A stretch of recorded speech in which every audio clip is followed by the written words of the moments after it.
Voilà, soyez bénis, frères et sœurs, hein, soyez aussi encouragés. Et nous allons aussi partager la parole de Dieu. Hein, je crois que ce matin aussi, le Seigneur veut également nous encourager par sa parole. Amen.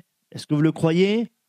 Il nous a parlé par les dons spirituels, hein, qui certainement aussi nous a encouragés, hein, vous a encouragés. Et le Seigneur aussi nous parle également, hein, par sa parole. Est-ce que je pourrais vous demander, frères et sœurs, juste un instant, de vous mettre debout, de vous lever? Est-ce que vous pourriez tous vous lever?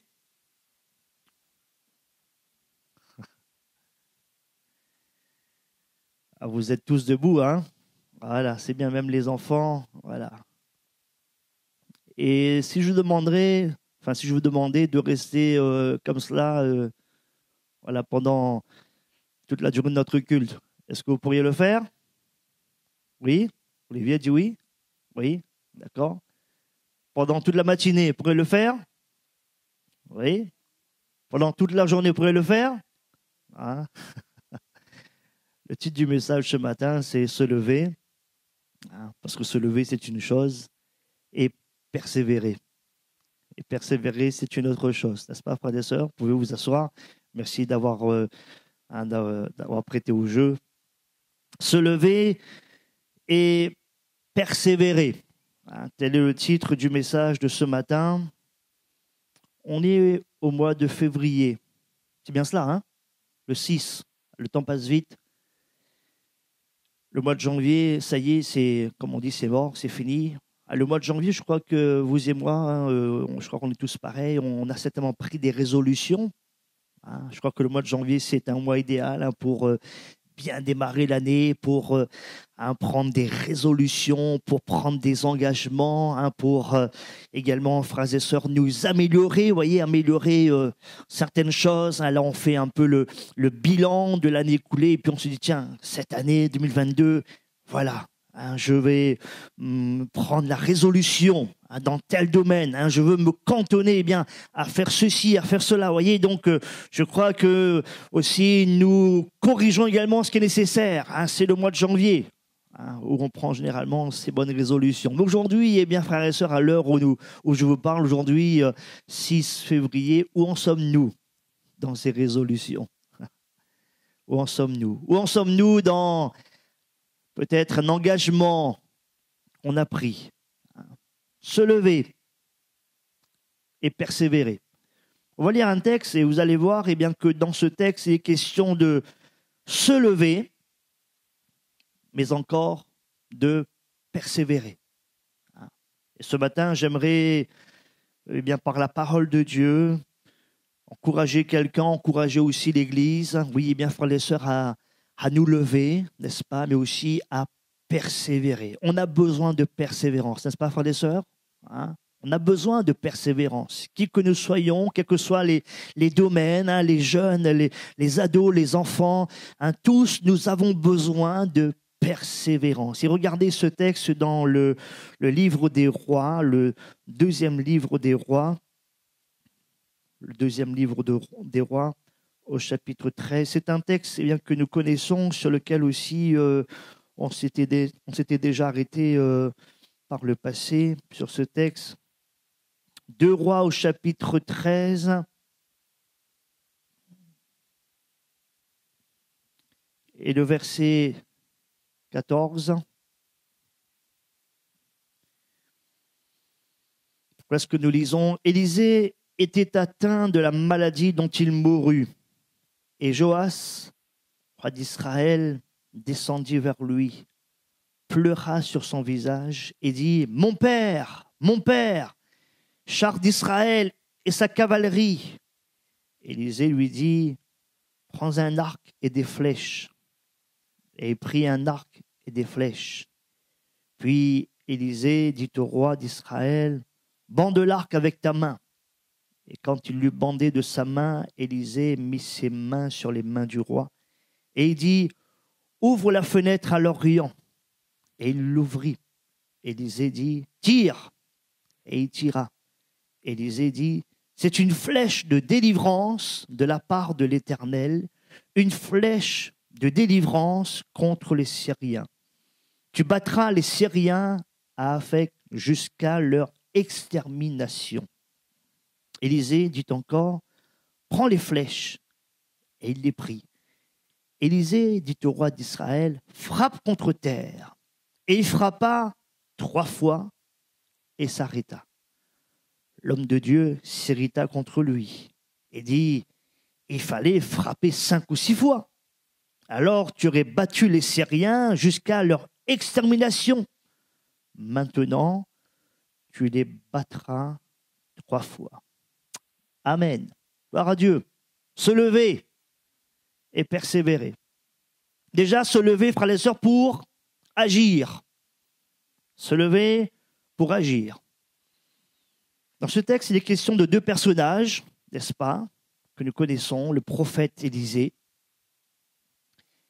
et aussi ce roi d'Israël, le roi d'Israël, le roi Joas. Il y a un Joas parmi nous, hein? Il est quelque part là dans la salle, Joas. Et en parenthèse, son nom signifie donné par l'Éternel.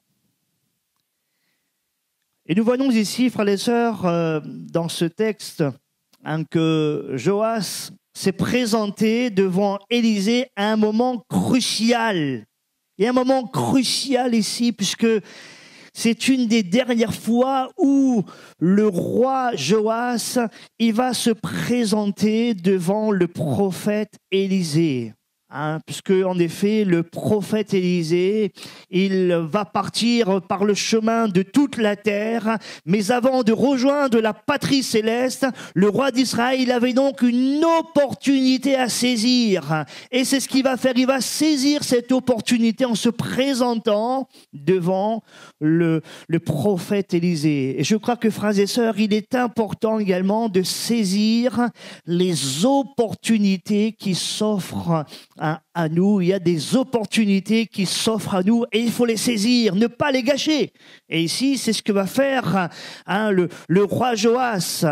Et il va saisir cette opportunité de se présenter devant le prophète Élisée avant son départ, avant son dernier départ, voyez, dans la gloire.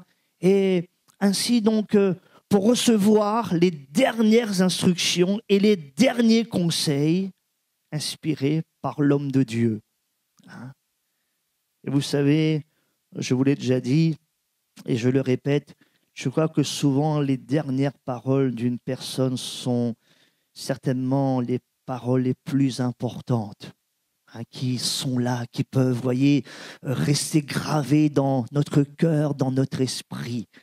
Et ainsi, Joas, il pourrait retenir les directives et agir aussi en conséquence. Au cours de cet entretien, Élisée a invité Joas à entreprendre, vous avez vu, frères et sœurs, des actions dans la foi. Et je crois que ces 2 vertus marchent ensemble.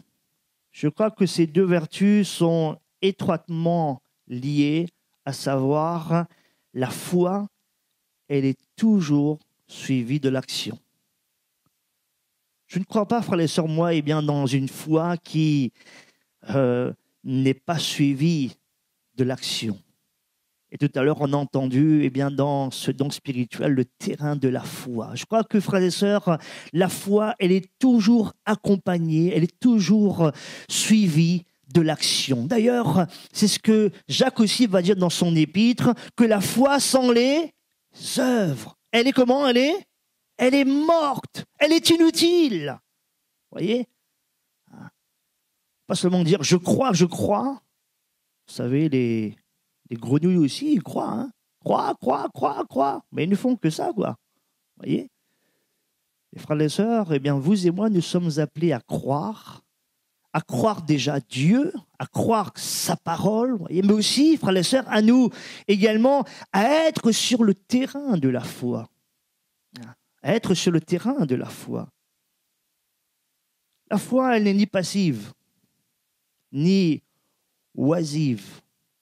Elle ne consiste pas à rester assis en attendant que Dieu fasse tout pour le croyant. Ça, c'est pas la foi, frères et sœurs.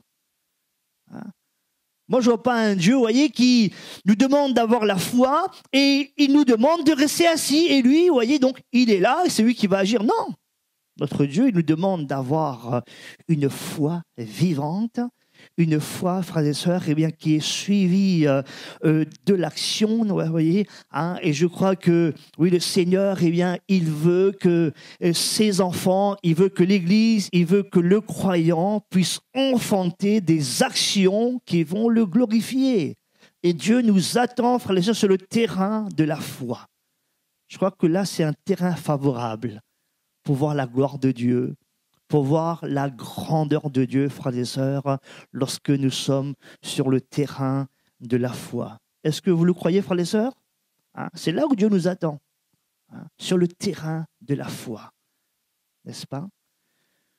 Vous avez remarqué dans ces versets, et particulièrement dans les versets 15 à 18, à 7 reprises, il y a cette expression « Élisée dit ». Élisée dit. Vous voyez? Élisée dit. Et le roi Joas, il entend, il écoute. Hein? Le prophète ici, Élisée, il parle de la part de l'Éternel et il donne des indications précises au roi d'Israël. Vous voyez? Ce sont des indications, ce sont des paroles claires et précises. Je crois que notre Dieu, oui, c'est le Dieu de la précision, n'est-ce pas? Hein, ce n'est pas le Dieu qui est dans le flou, dans l'à peu près, mais c'est le Dieu de la précision. Et ici, eh bien, des paroles claires, précises, hein, sont données au roi d'Israël. Et ce dernier, eh bien, il est censé de les suivre et de les observer.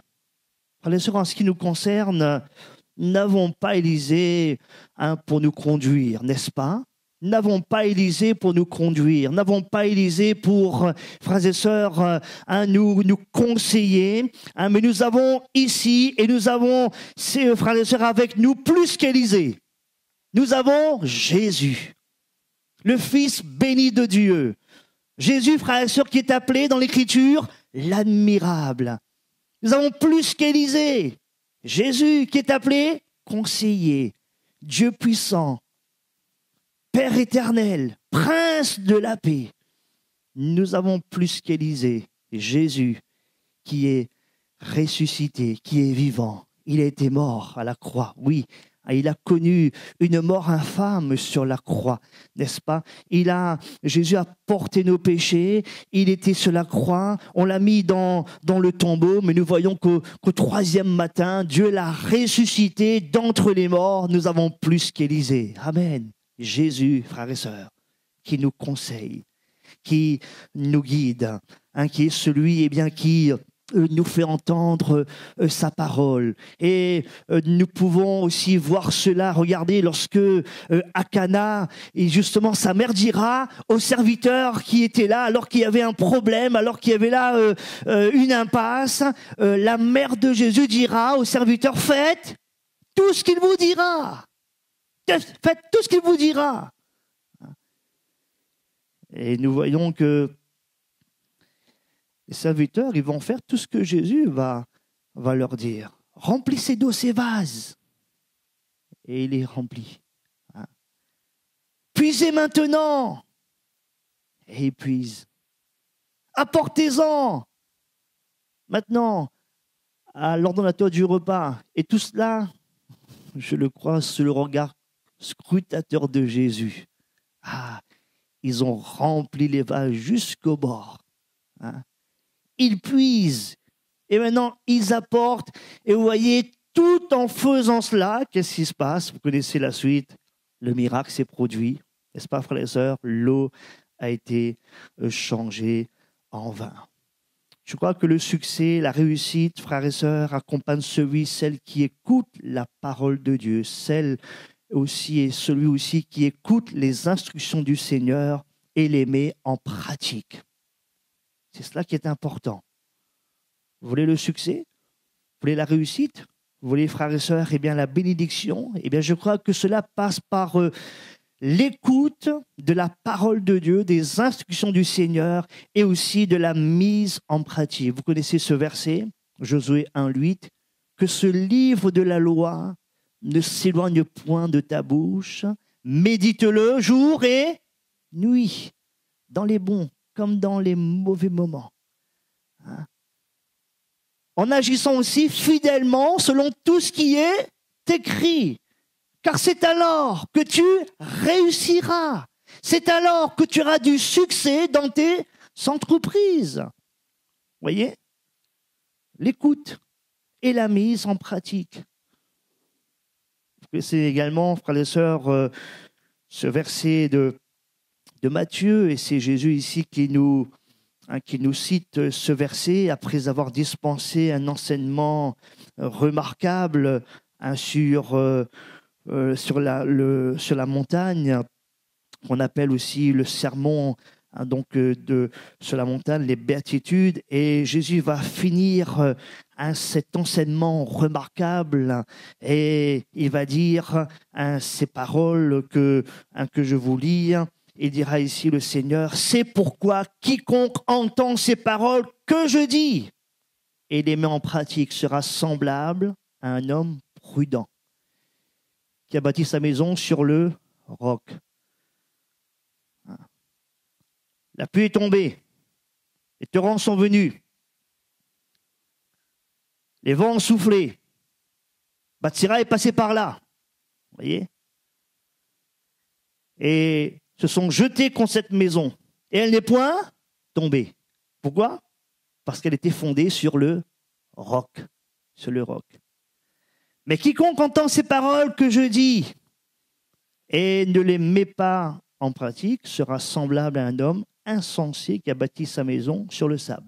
La pluie est tombée, les torrents sont venus, les vents ont soufflé et ont battu cette maison, elle est tombée et sa ruine a été grande. Il est important, frères et sœurs, d'écouter Dieu et aussi de l'obéir, de mettre en pratique sa parole. Vouloir écouter le Seigneur et choisir de lui obéir, vous avez remarqué, est plus difficile que de suivre les penchants de notre cœur. N'est-ce pas, frères et sœurs? C'est facile, de suivre les penchants de notre cœur. C'est facile. Mais au contraire, écouter Dieu, frères et sœurs, et obéir à sa parole, c'est difficile. Parce que ça demande, vous voyez, donc un renoncement de notre part. Ça demande aussi de nous calquer sur la volonté de Dieu. Ça demande un sacrifice. Oui, frères et sœurs, c'est plus facile de faire ce qu'on a envie que de faire la volonté de Dieu. Et j'aimerais vous faire une remarque aussi en passant. Vous savez, nous sommes aussi dans un temps où, malheureusement, les gens aujourd'hui, ils veulent entendre des choses agréables. Ils veulent entendre des choses, voyez, qui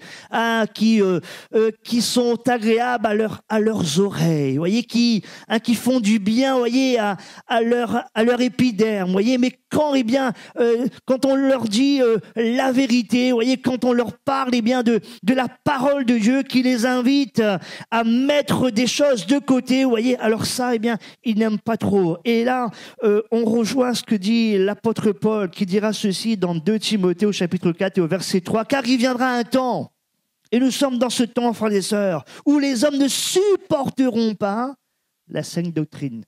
Voyez, ils ne supporteront pas la saine doctrine, mais ayant la démangeaison d'entendre des choses agréables. Ah, ça, ils veulent entendre. Ils se donneront une foule de docteurs selon leurs propres désirs, voyez. Ils détourneront l'oreille de la vérité et se tourneront vers les fables.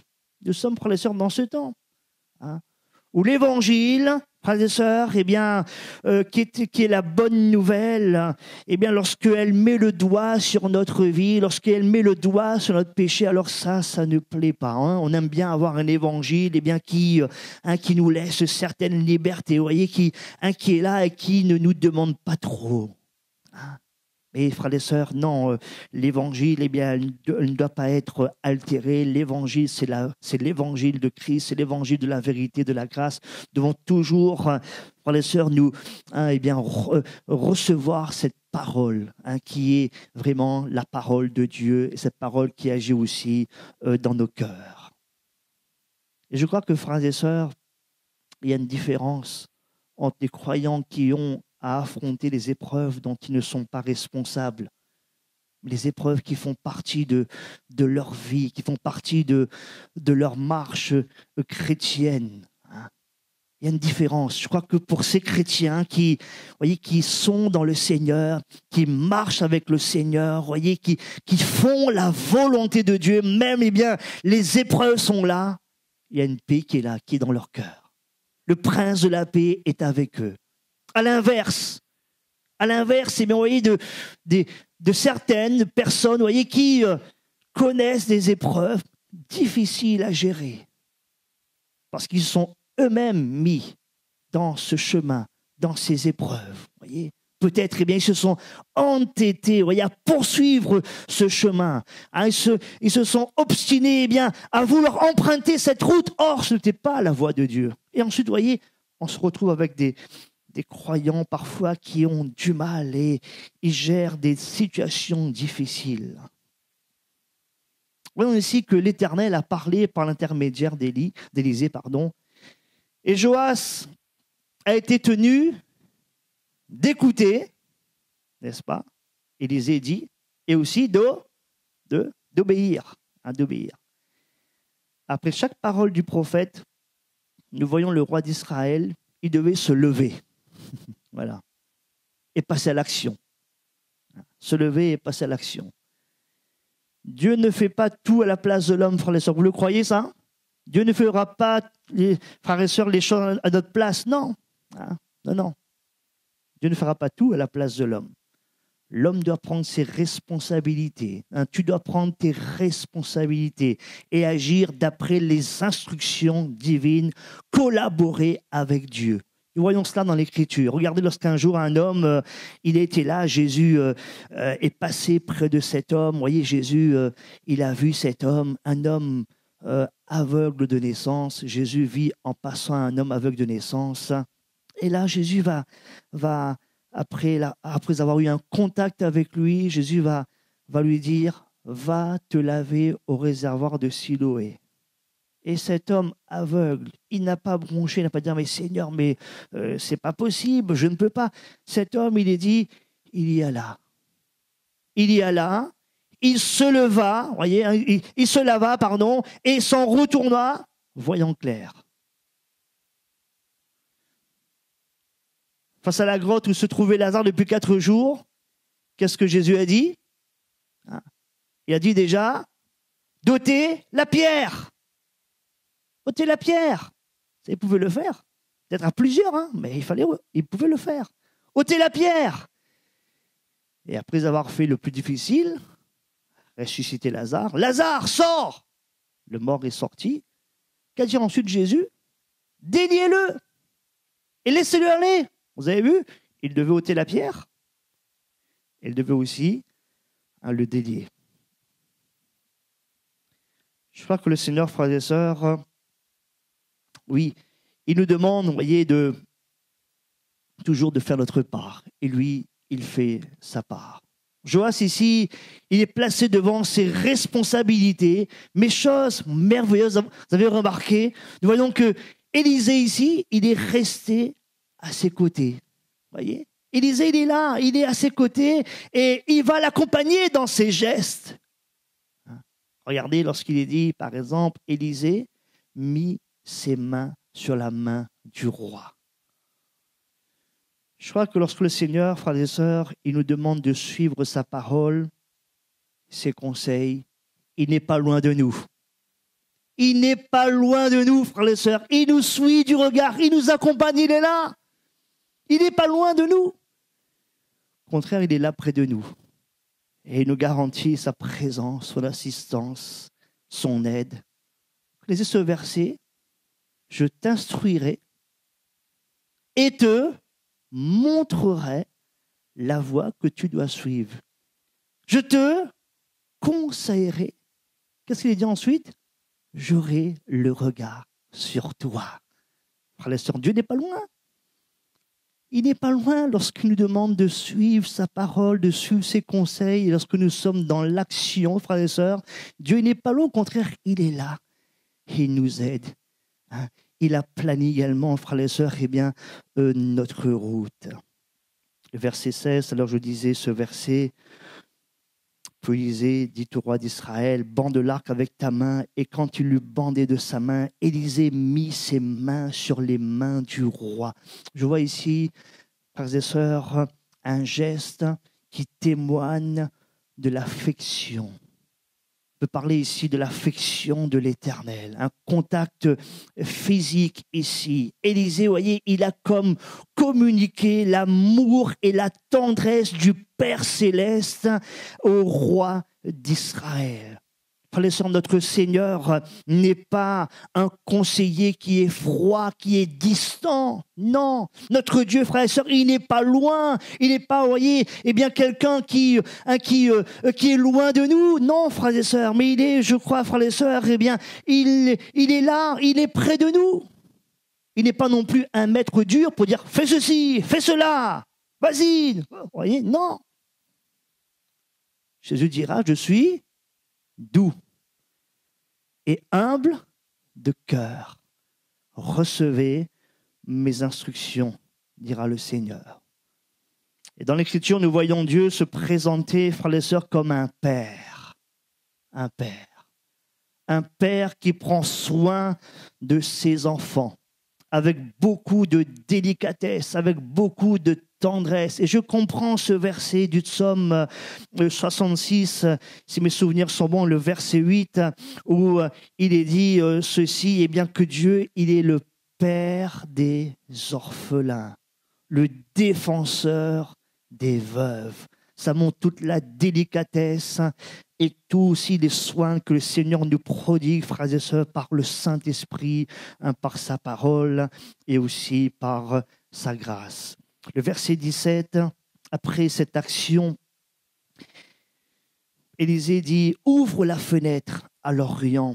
Et il l'ouvrit. Élisée dit « Tire » et il tira. Élisée dit, c'est une flèche de délivrance de la part de l'Éternel, une flèche de délivrance contre les Syriens. Tu battras les Syriens à Aphek jusqu'à leur extermination. Oh, nous avons ici une promesse de la part du prophète Élisée. Une promesse ici est communiquée à Joas. Et quelle promesse? Cette promesse, eh bien, elle est formidable, elle est remarquable. Cette promesse lui assure la victoire totale, la victoire sur toute la ligne, sur ses ennemis. Dieu a prévu, frères et sœurs, eh bien, dans son plan bienveillant, de lui accorder une victoire totale sur ses ennemis. Tu les battras jusqu'à leur extermination. Quelle promesse! Frères et sœurs, que faisons-nous des promesses de Dieu? Les promesses de Dieu sont merveilleuses, n'est-ce pas? Elles sont remarquables. En lui, toutes les promesses sont oui. C'est pourquoi l'amen par lui est prononcé par nous à la gloire de Dieu. Et je crois que, frères et sœurs, Jésus à la croix, il a aussi remporté pour chacun d'entre nous une victoire remarquable, totale. En témoignent ces trois mots. Tout est accompli. Tout est accompli, frères et sœurs.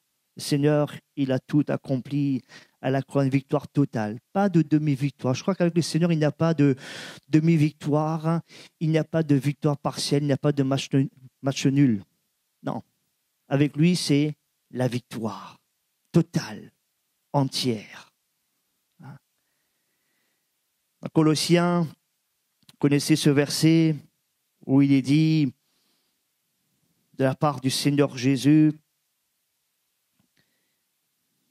il a dépouillé les dominations et les autorités et les a livrées publiquement en spectacle, en triomphant d'elles par la croix. Et dans Romains aussi, frères et sœurs, il y a également ce verset que j'aime beaucoup, mais par-dessus toutes ces choses, nous sommes plus que vainqueurs par celui qui nous a aimés. Gloire à Dieu.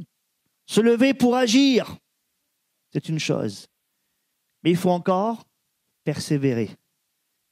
Persévérer. Joas, jusqu'à présent, nous voyons que Joas, il a obéi à la lettre aux injonctions d'Élisée. L'Éternel lui a fait comprendre qu'il devait agir en manifestant un esprit de soumission. Et la flèche ici qui était, vous voyez, qu'il a tirée en direction du camp de l'ennemi était une flèche de délivrance. Vous voyez, c'était pour lui symbole de la victoire totale qui était destiné à Joas pour remporter cette victoire. Et vous avez vu au verset 18, nous voyons que le roi Joas, il a été soumis au test de la foi. Lorsque Élisée va lui dire, vas-y, maintenant tu prends les flèches et frappe contre terre. Et il va prendre ses flèches et il frappe une fois, il frappe 2 fois, il frappe 3 fois. Et il s'arrête.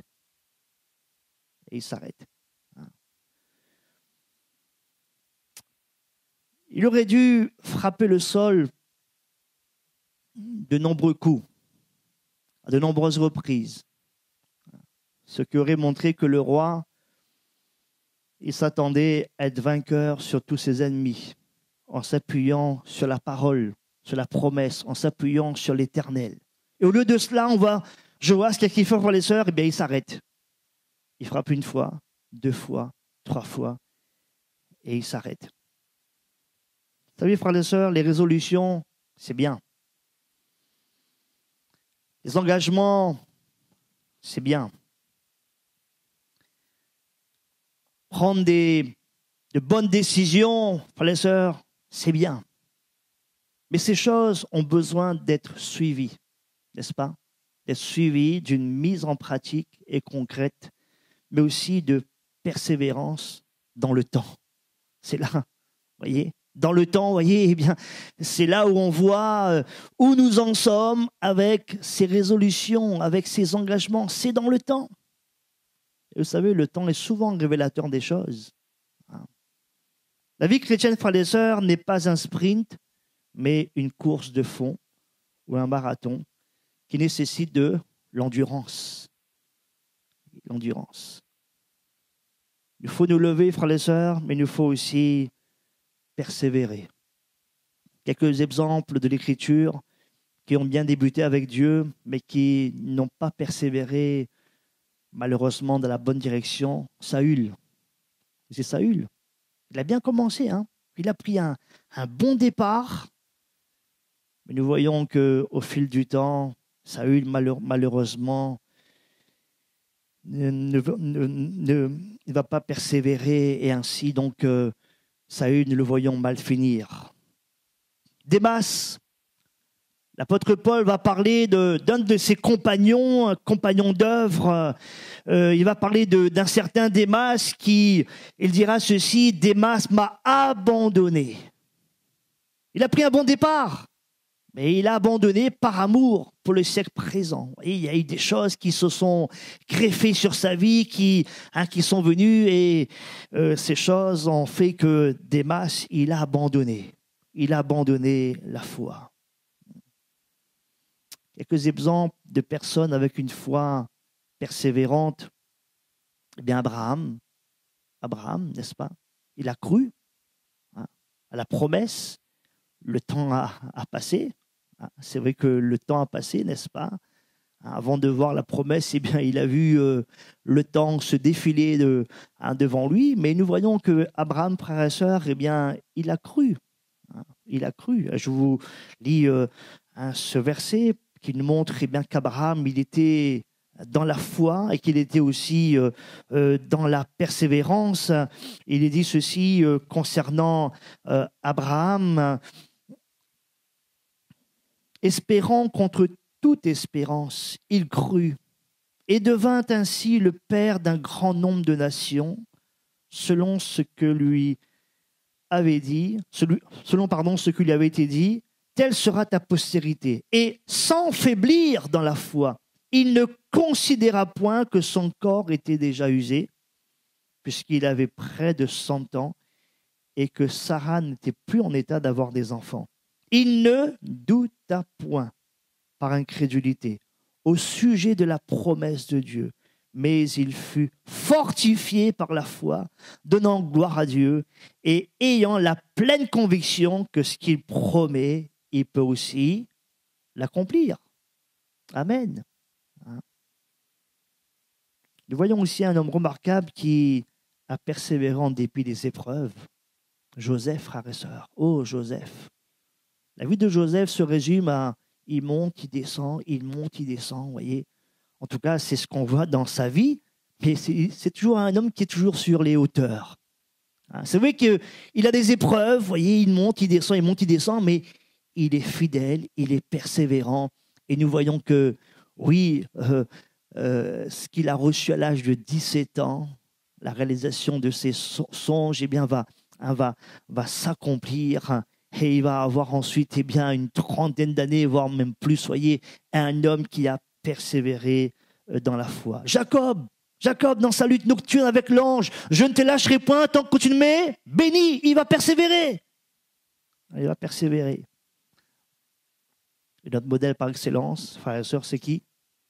C'est Jésus, l'homme de douleur, habitué à la souffrance, un modèle de persévérance par excellence. Son ministère peut être décomposé de la manière suivante. Déjà, on peut parler déjà de sa phase de popularité. Ensuite, il y a une phase de l'opposition de la part de ses adversaires. Et la dernière phase de son ministère, c'est son arrestation jusqu'à la crucifixion. Et cela, non sans difficulté. Avant d'arriver, frères et sœurs, voyez donc au summum de sa vie, la croix de Golgotha, frères et sœurs, nous voyons que le Seigneur, il a été tenté, il a été éprouvé, il a été humilié. Satan a multiplié les tentatives pour le faire échouer. Mais, frères et sœurs, nous savons que Jésus s'est rendu obéissant jusqu'à la mort même de la croix. Et ainsi donc, tout a été accompli. Je vais conclure pour vous dire que la persévérance demande des efforts. La persévérance demande du courage, de l'amour, une saine vision également, frères et sœurs, du plan de Dieu, des sacrifices, du renoncement. Vous savez, ce sont des mots qui ne sont pas à la mode aujourd'hui, n'est-ce pas? Aujourd'hui, on aime bien la facilité, on aime bien le confort, on aime bien, voyez, que les choses se fassent sans trop d'efforts. Voyez? Mais non, frères et sœurs, avec Dieu, il n'est pas question de facilité.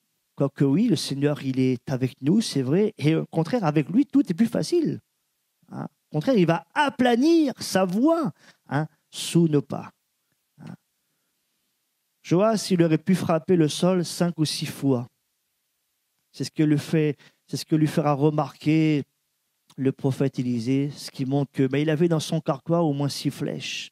Tu aurais dû frapper 5 ou 6 fois et alors tu aurais battu les Syriens jusqu'à leur extermination. Et aussi, frères et sœurs, si Élisée lui a affirmé cela, signifie aussi qu'il en était tout à fait capable. Vous voyez, il aurait dû et il aurait pu aller jusqu'au bout. Son amour, frères et sœurs, le Seigneur ne demandera jamais à ses enfants d'effectuer une tâche, de faire des efforts, de supporter une épreuve ou de persévérer au-delà de leur capacité. N'est-ce pas, frères et sœurs? Notre Dieu, voyez, il nous connaît. Il nous connaît. Il ne va jamais nous demander de faire quelque chose, voyez, au-delà de nos capacités. Et ainsi, Joas, il a remporté des victoires proportionnellement à sa foi et à sa persévérance. Il s'est peut-être consolé en inscrivant 3 victoires à son actif. Mais je crois que, frères et sœurs, notre Dieu, ce n'est pas 3 victoires qu'il veut nous accorder. Ce n'est pas une victoire partielle qu'il veut nous accorder, mais frères et sœurs, il veut que nous allions plus loin et que nous puissions remporter, frères et sœurs, une victoire complète, une victoire totale. Joas n'était pas complètement dans la défaite, mais il n'a pas connu non plus un triomphe total. Je ne suis pas là pour le juger, frères et sœurs, loin de moi. Vous et moi, on a besoin de persévérance, on a besoin de tirer des leçons de son exemple et cherchons aussi, frères et sœurs, à atteindre avec le secours de la grâce de Dieu une pleine et totale victoire dans chaque situation. Amen. Dans chaque situation, frères et sœurs, cherchons le secours de Dieu et aussi atteignons également la victoire totale que le Seigneur a déjà remportée pour nous. Et pour terminer ce verset dans Hébreux chapitre 10, ce sera le verset de conclusion. Hébreux 10 et le verset 36. Car vous avez besoin de persévérance. Car j'ai besoin de persévérance, frères, sœurs.